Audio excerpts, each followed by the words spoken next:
kasisi! Welcome back again to my channel. So, ito ngayon ang ating merienda. Tayo ay may pansit bihon, ang aking paboritong ginatang bilo-bilo, at meron pa tayong bonus na takoyaki. Samahan pa natin ng tubig. Tubig lang tayo ngayon at Eat Bulaga. Manonood tayo ng Eat Bulaga kanina. Tingnan natin kung sino ang nasugod bahay at kung nasaan sila. Stay tuned! Let's start eating! Kutsara tinidor. Tinidor para sa pansit. Kutsara para sa ginatang bilo-bilo. So medyo napatagal tayo guys. Dahil kabilaan na nagpapatugtog. Hindi tayo makapag-video. Alam na, inabutan na ako ng ambon. Kung naririnig ko sa bubong.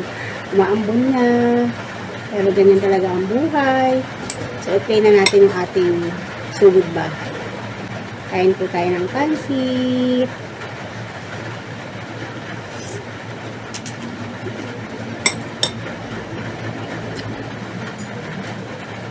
Yung ating ginatan. Sarap. Kahit nabunot ang titinda ng lumpia. Ito yung bilo-bilo. Guys, oh. Tapon. Bloopers na naman. Ayan. Ayan ang kulay violet. Sarap.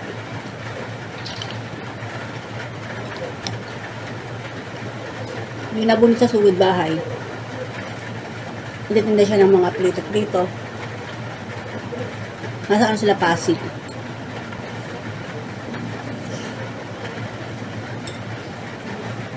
Medyo maalat yung pansot. Binili ko lang ako sa to. Binili ko lang sa labas. Yung nagtitinda ng merienda.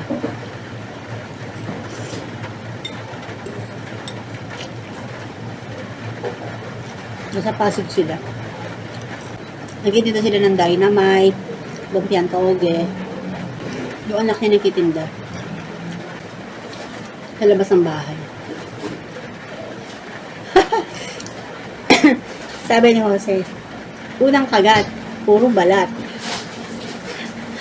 Baka doon sa pangalawang kagat, malasahan na yung dynamite.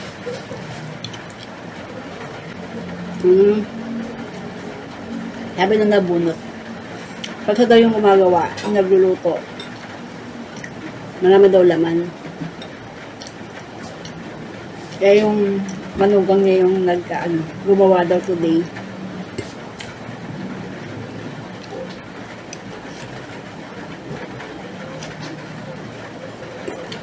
Mamaya pala meron akong share.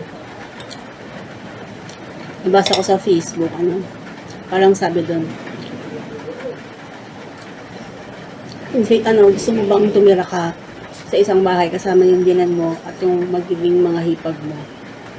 Parang gano'n.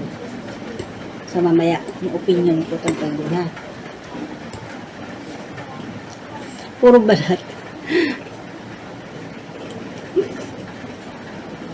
Para pala akong dito. Takoyaki. Mukha bang takoyaki? Nakabili kasi anak kong bunso. Yan na, lumamig na kasi kanina pa eh. Tugtog kasi. Pero okay lang.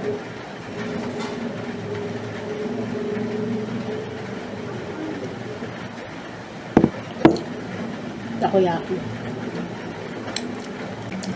Yung kasi, kasama nung yung nabunot, kasama niya sa bahay, yung asawa ng anak niya.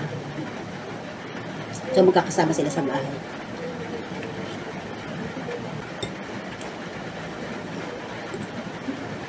Kumain muna sila sa tinda.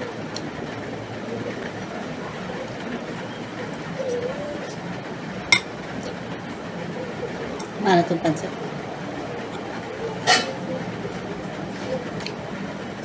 So, itong naman, ginatan, may kasama rin siyang kamote. Ang dami kong pagkain niya. May pansit, may ginatan, mabigat sa siyang parehas, tapos may takoyaki pa.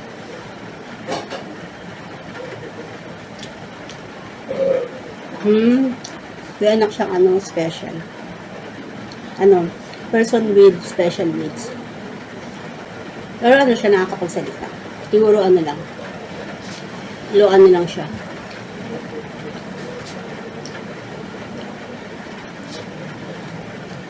At yung ginatan pulo siya, karamihan bilo-bilo lang. Kamote. Wala siyang ibang sa hog. Walang saging. Dito kape. Water na.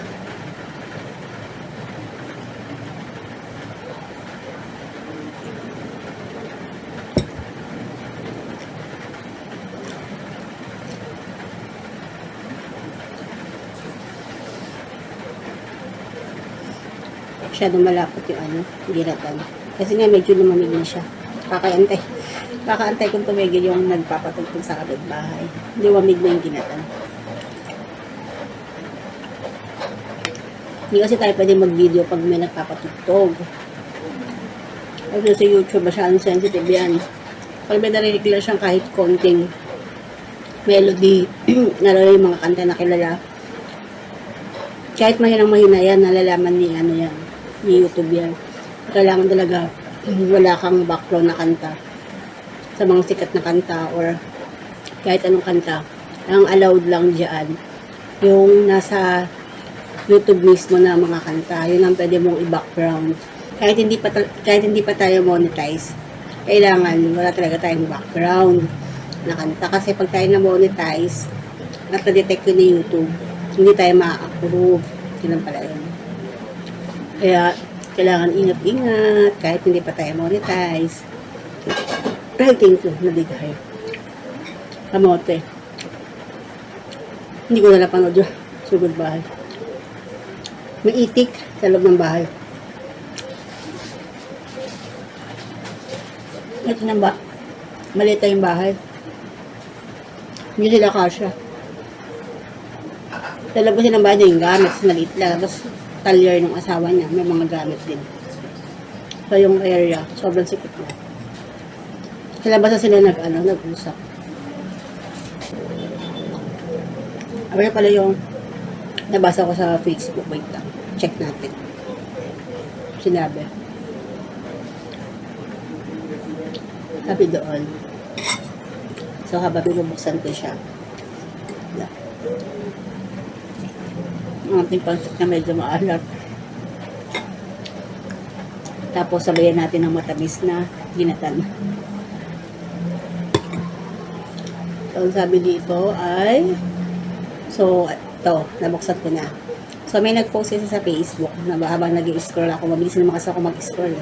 So, hindi talaga ako Facebook user. YouTube user talaga ako dahil nga meron akong channel. Pero once in a while, nagbubukas ako ng Facebook para lang tumingin. So, sabi dito, huwag kayong pumayag tumira sa poder ng lalaki kasama ang mga magulang niya at mga kapatid. So, okay ba sa'yo yun? Na huwag kang tumira sa side ng lalaki pagka kinasal kayo. Sa akin, nung time na kinasal ako, syempre dito ako tumira sa bahay ng asawa ko. Andito yung biyan ko, babae. Wala naman akong biyan ng lalaki. Andito yung mga kapatid ng asawa ko. Mga anak niya, asawa, okay sa akin. Dahil mababait sila. At kasundo ko sila. At kasundo nila ako. So, walang problema sa akin yun. Siguro, kung hindi mo makasundo yung bilan mo at hindi mo kasundo yung mga hipag mo, yun, bumukod kayo. Pero, dahil nga sa situation ko, okay yung bonding namin. So, okay sa akin na kasama sila. Pero syempre, later on, nagkaroon din sila ng mga sarili-sarili nilang mga bahay na meron silang minanan lupa, pinatuyuan nila ng bahay. So, talagang darating yung time na nilipat sila sa kanilang mga bahay. So, ngayon, kami nila yung natira dito sa bahay. Malungkot, syempre. Kami-kami na lang dito na dati. Pag uwi ko galing trabaho, may nakakausap agad ako, may nakakadaldalan, may nag-aalaga ng mga anak. So, yun, medyo lumungkot. Dahil nga wala ka ng ibang makausap, asawa mo na lang, mga anak mo. So, yun. Kaya, para sa akin, kung kasundo mo naman yung bilan mo at yung mga kapatid, okay lang. Pero syempre, sabi nga, di ba, pag nag-asawa ka, kailangan bumukod ka na. para meron kayong privacy mag-asawa. Para in case na syempre hindi maiwasan na mag-aaway kayo, para yung biyanan mo hindi kakampi doon sa asawa mong lalaki. Dahil nga, di ba, sabi nga nila, kakampihan nila yung anak nila, syempre. So, yun, para iwas na lang sa ganun, mas maganda siguro din na bumukod kayo ng ibang bahay para at least may privacy kayo. Pero syempre, ang mga Pilipino gusto talaga is family ties, talagang isang bahay. Marami talaga mga Pilipino na talagang kasama yung kanilang mga biyanan sa isang bubong. So yun, pero kung kaya nyo naman na bumukod, mas better na bumukod kayo para meron kayong sariling privacy nga, diba? So yun lang ang aking opinion tungkol dito. Okay sa akin kung kasama yung biyanan or yung parents ng lalaki at mga kapatid kung magkakasundo kayo. Pero kung hindi, better na humiwalay. Pero in my case, okay sila. So, okay ako, nakasama sila. Pero syempre, dumating yung panahon na kailangan na rin nilang bumukod at may sarili na rin sila mga bahay. So, yun. So, balik tayo sa sugod bahay. So, ayan. So, nagbigay na ng mga Hanabishi appliances. Gusto na buo. Kaya talaga ng pansot. So, medyo inabutan na nga ako na konting dilim dahil grabe talaga lang patulog. Tagal. Tagal ko nagantay. So, yan yung kamote. Yung kamote niya yung parang kulay puti. Yung binigay 50,000 pesos. So, di na masama, diba? Saka naman, hindi mahirap yung nabunot kasi may pinagkakakitaan naman sila mag-asawa. Isa pang takoyaki. Yung takoyaki, wala talagang mayonnaise. Si anak ko, di kumakain ng mayonnaise ang buso. Hindi rin siya kumakain ng ketchup, sausawan. So, hindi siya kumakain ng hamburger, ng Jollibee at ng McDo kasi hindi niya yung kakainin. Bumuklatin niya yun at titignan ko may mayonnaise. Pag may mayonnaise, ayaw na. So, yun. Pero yung mga burger na walang mayonnaise, walang ketchup, tulad dun sa kasi merong isang parang binibili na nakalimutan ko na yung pangalan. So, hindi ko naisipin. Walang yun, puro cheese lang siya. So, yun dun, okay na sa kanya yun.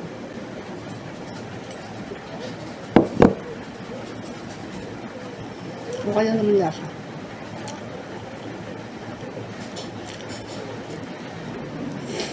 So, yun. Kaya yung mga ibang nag-aasawa,